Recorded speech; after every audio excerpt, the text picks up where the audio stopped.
Organic or orgasmic? Because I get confused. Organic, and we're back. All right. An organic orgasm. Well, I don't remember what the last thing we were talking about was. Oh, PlayStation and stuff like that. I think Gaikai and all that stuff. Gaikai. So, what do you guys think of Xbox One? I mean, as far as like at the beginning and kind of where it's at now. Oh, first of all, what are you playing? Baby. Oh, what am I playing? Well, besides Titanfall, which I love, it's an awesome game.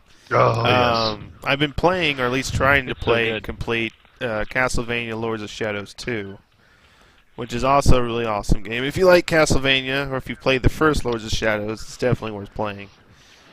So. Dude, See, I haven't surprised. played a Everybody Castlevania game. Yeah. I haven't played a Castlevania game since Castlevania 64.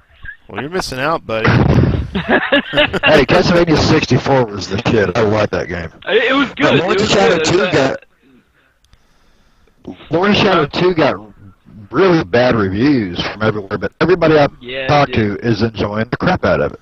I'm liking it so far. And that's what kills me about reviews is someone's opinion. most of the time they're right, but when they're wrong, they're just dead ass wrong.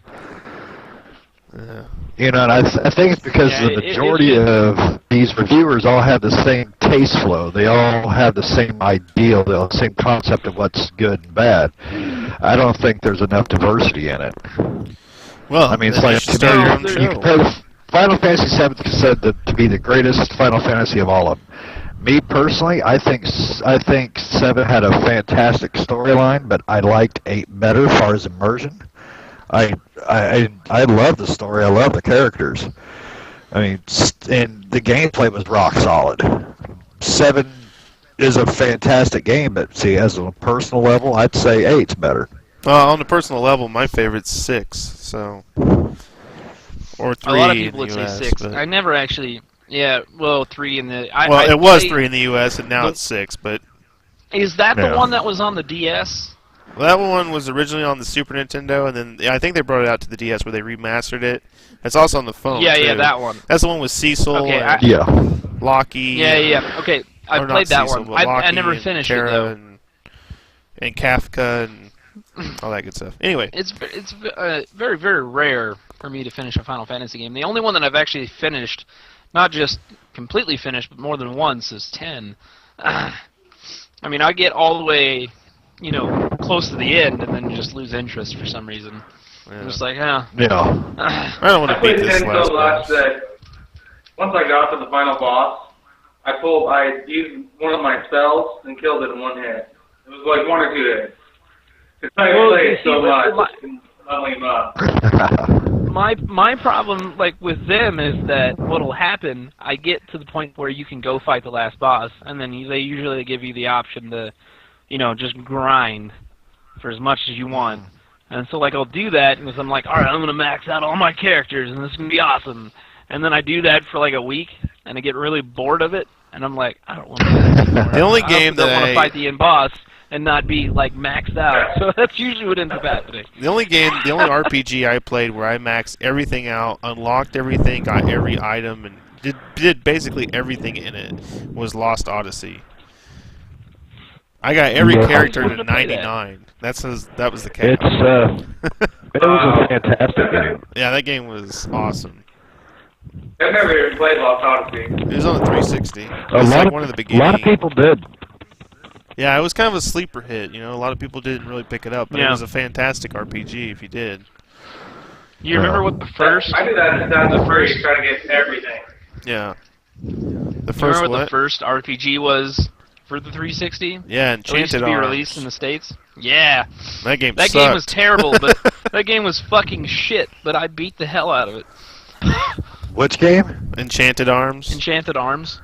Oh, yeah, that was a turd in a plastic wrapper. It was terrible. Like, the story, the act, the voice act, everything was garbage, but I played it and beat it because it was the only turn-based RPG on the console at the time. Yeah. That's why I bought it. Well, that's all I had. So anyway, back to the topic. What do you guys think of the Xbox, when it first came out to where it is now? And I'll start with whoever wants to start. Kenny, you go first. Well, I mean, I use Windows 8 every day, even though I'm on a MacBook at work. But I use Windows every day. So I'm used to Windows 8. I like it okay. It does what it needs to do. Usually the problem that I have with it is not the platform, it's the apps that are on it and how they're trying to shove it down your throat. So for the Xbox One, it works okay, but honestly, it seems like a cluster just to get to anything you want to do. There's a lot of issues with it. Even the Skype app we were talking about earlier, there's problems with it. Yeah, it's extremely confusing. I didn't know where the hell to go in it. Yeah, well, see, I don't really blame that on. Where to go. They need their UX guys to take another look at some things, for sure. Yeah, I don't blame Xbox for the Skype deal. I think it's just the way Skype set it up. It is they own I don't blame them for the apps. It's that fucked up, especially on the computer version. It's how they try to force you to use the apps instead of just desktop. Yeah. Right. For me, it was that like is true. With the Xbox. When I got the Xbox One, that was the console I was going to get, and that's the console I ended up getting. And when I got it, I really like it. But the thing about it is that from the 360, it was like I don't know. It's like they took a giant step backwards with the Xbox One and said, "You remember all that good stuff that worked in the 360? Let's just forget about that, and let's make this whole new system that doesn't work, that has features in it that should not." I mean, like the most simplest feature was memory management, and that feature was not there at the beginning. I'm like, oh yeah, why can't I look at my memory and see like how much I've been using and like how much my storage is? I mean, like that would be like a no-brainer, and or how hard it was to get a party and talk to each other. Oh yeah, to get a party. Like we couldn't even figure that out, It took us forever to figure out how to make a party with each other. The first night, yeah, that was hilarious. And then even now the party still, chat like, has gotten a lot better, though. It has gotten a lot better. The only problems that I have with it isn't necessarily the party chat now. It's that the controller just won't recognize that I have the microphone plugged in, or the Xbox loses sync with the controller, or just it fucking just doesn't black work. Screened. Won't load a game like you got to put in. I haven't had that happen at all. Yeah, see, that's true though. A lot of people haven't. A lot have. I haven't had that happen all the way up until, like, the sync problem. I had that happen for the first time this afternoon. And I've known my buddy Mike and Rick. They both have had it happen numerous times since the console came out. And, I mean, like, mine just happened today. Now, the headset thing, like, that happens all the fucking time. I think, for some reason, I think the Kinect, like, if you have the Kinect plugged in, I mean, I could be wrong, but it just seems like if the Kinect doesn't see that you're wearing it, it's like, we're not going to use it. Because like the moment like I orientate myself to where the Kinect can see the headset, it's like, oh, it's working now. I'm like, what the? What? Well, the Kinect actually what's happening. Whoever's idea that was should be shot. Kinect is supposed to recognize when you have the controller in your hand. It's supposed to recognize who has your controller. Right. Now, that's what I'm thinking. You're right. I'm thinking it has something to do with it not. Oh, can you see my junk? No. Something slowly rising in the frame.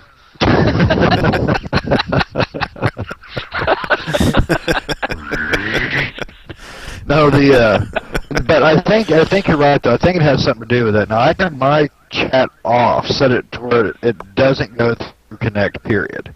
And I have had one issue with my mic, except for when my battery goes low, and then I can't use my mic at all. So I have to change my battery. Yeah, I have that turned off too, but every once in a while, like I'll have to unplug it, and then sometimes unplugging and plugging it back in will fix it. A lot of times though, I'll just have to leave the party entirely, and then get back in it. Have you tried turning it off and on again? If that doesn't fix it, right? If that doesn't fix it, I just have to turn the console off completely, and then turn it back on, and then it should work. Should is the key word. One thing that's kind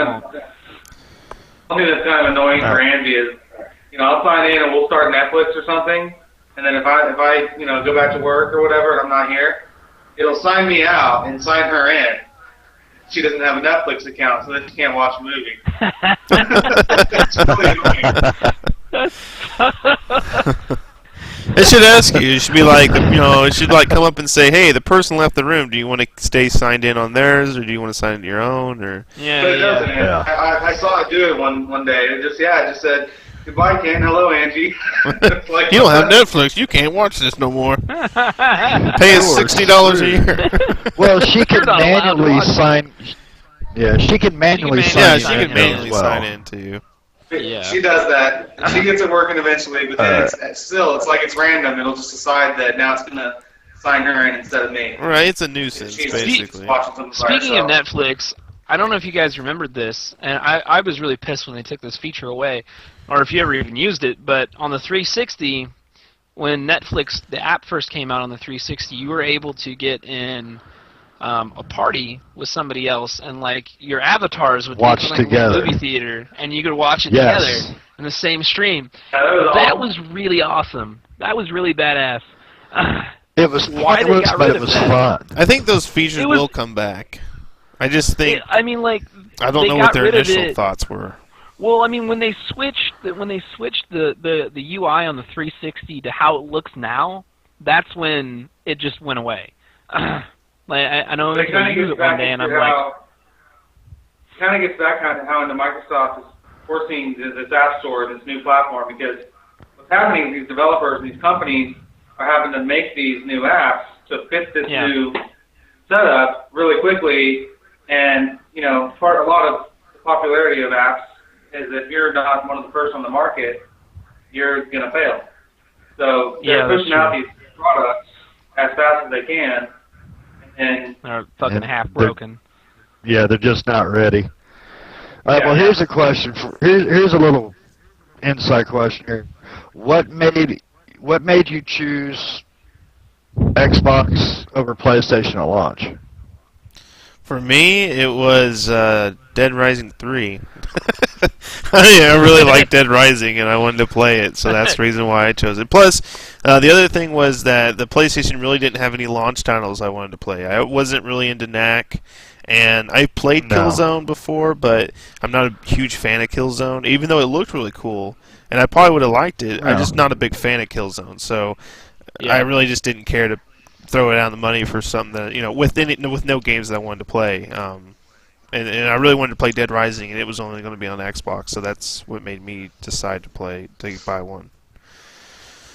So I've always been a fan of the Xbox stuff, and the only reason I even have PS3 is for The Last of Us. I bought a PS3 just to play that stupid game. And it was great. It was It's worth it. worth it. It was I haven't so finished worth it. it. I haven't finished it. I know how it ends. Though, Oh, but you I've have to. never finished it. I didn't finish it because I fucking hate the DualShock 3 controller. It's garbage. It is. And like for a shooter anyway, it's perfectly fine when you're playing an RPG and you don't have to really use the right analog stick very much. But the moment you have to like fine like tune, like hit someone in the head or whatever, especially when crazy fucking clickers are running at you Yeah. or whatever, you need to act quickly, and it doesn't have the accuracy as like an Xbox controller does. When you're aiming Well, now, I the mainly PS4 chose- controller is a lot better. It's a bigger. Yeah. It's I it's chose a it lot just bigger. because Yeah. the online. The online is more reputable by far than PSN. Xbox Live is much more stable. It's never gone down. your video went away, Shane. By the way. Yeah, I know. I said the word Xbox, and then it brought up Xbox Music. Oh. No. What was funny? What was problem. perfect about that? What was perfect about that is in that sentence he said Xbox and stable, and then the camera dropped.